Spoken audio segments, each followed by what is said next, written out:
Welcome to The Music Reel. I'm your host, Nicola Burton. I have Manny and Mark with me today from Pushworth, and our very special guest is Lindy Morrison.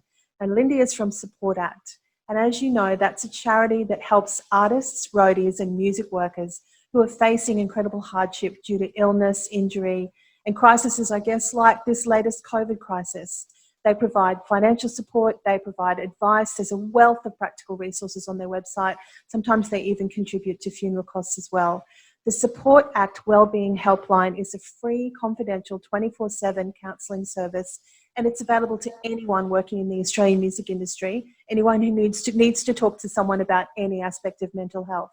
And here we are, 2020, the first time in modern history, and our communities around the globe, we've lost our livelihoods. People with families and mortgages haven't been able to work since March, and it's now a time when a charity like Support Act will help to define how our industry recovers. So Lindy, thank you so much for talking to us today. Welcome.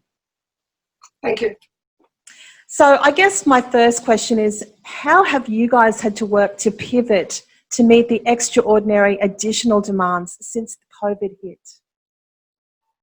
I was part-time, and there was another social worker in Melbourne who was part-time, and we had one financial officer, and the social workers did their own admin. We've had to employ another 4 social workers.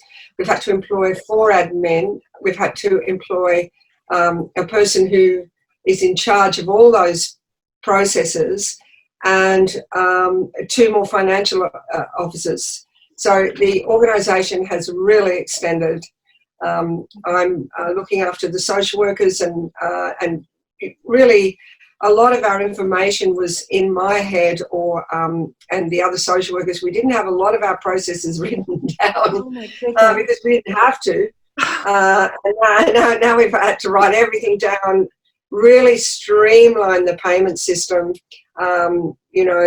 It's become very, very professional. The organisation's just become extremely professional, extremely quickly. So from what you've seen, Lindy, I mean, obviously we've all stopped and you guys have just gone crazy with all the work you've had to do, which is quite an interesting paradox.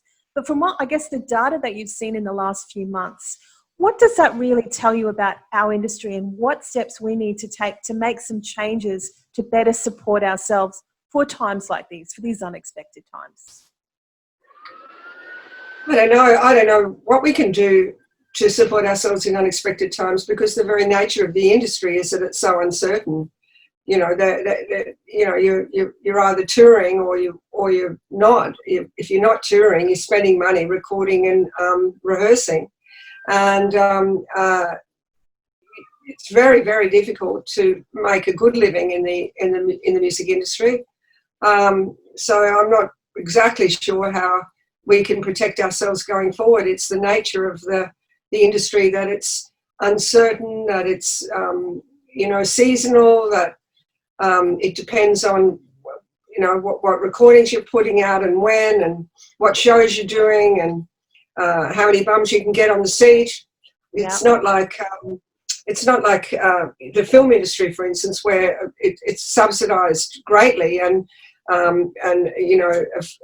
film's box office is not going to, the box office records are not going to affect the payment of the actors, for instance. They're going to get paid, and this way, with the music industry, we get paid for who we bring into a venue, and we don't get subsidised by the government. There's not subsidies for making recordings. There's certainly art grants, but I can't really answer that question.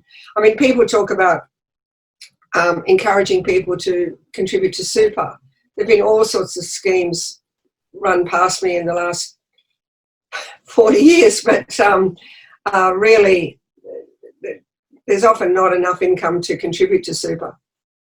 And it's a question about how do people value what we do as an industry. I mean, I never thought about it before, but what a great analogy between the box office for a movie and the box office for a festival or a concert.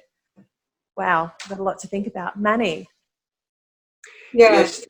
Yeah, thanks for your insights, Lindy. So there's a few years there, and you've been in the music industry, so you've seen it from inception of, I guess what I call the good old bad days, and it's still the last bastion of laissez-faire where the market dictates.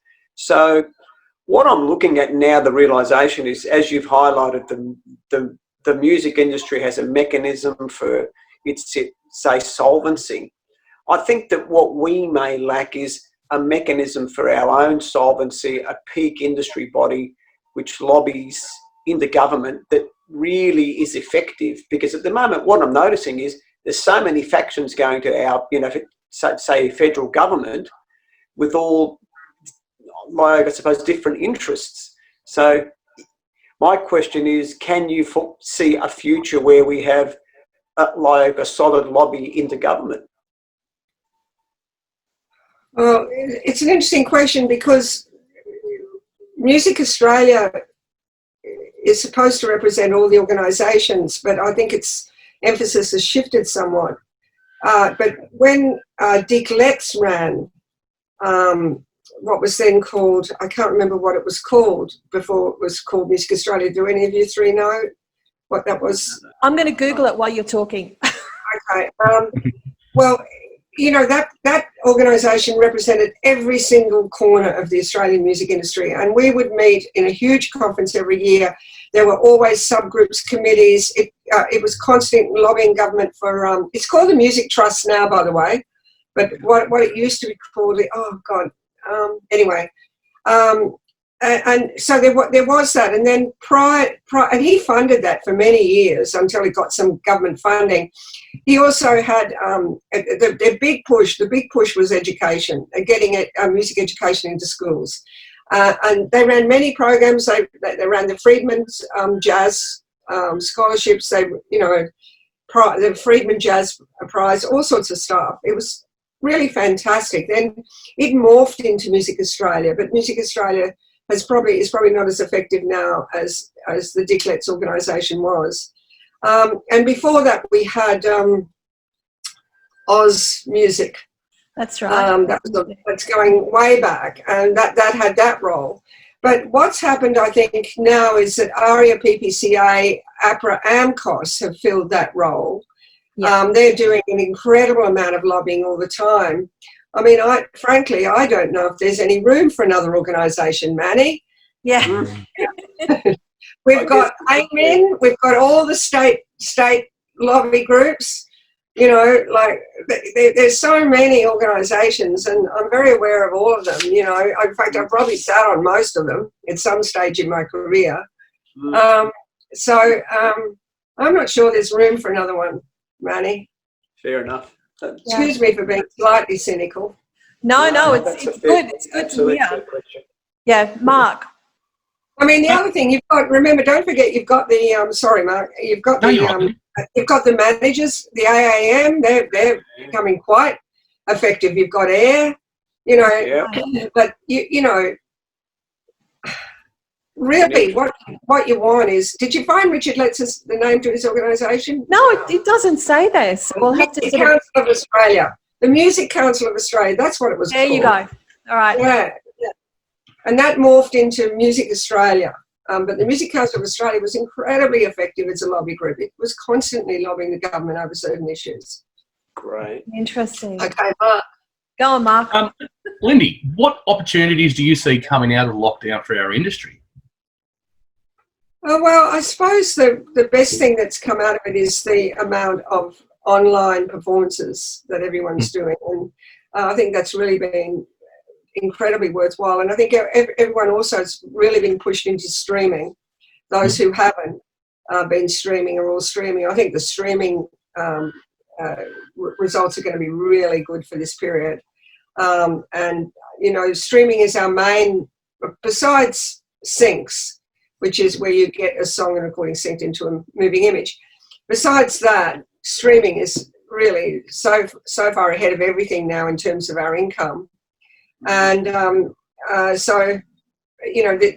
can only be really good. But I think people realise that they can probably do a lot more online and can be effective that way. And I think that'll stay with the industry. I hope we don't get another COVID-19 song. I would hope that we don't. Oh, Yes. we're over it. We are totally over it. Yep. I've switched off I'm now. right with you. Yeah. No, Lindy, it's been so good to talk to you. What I love is to have that cynical voice, because those voices help us to really question whatever is sort of being proposed. So I really thank you for your comments today. And I think finally, what can we do to support Act more? What can ordinary everyday musicians or anyone do to keep you guys going?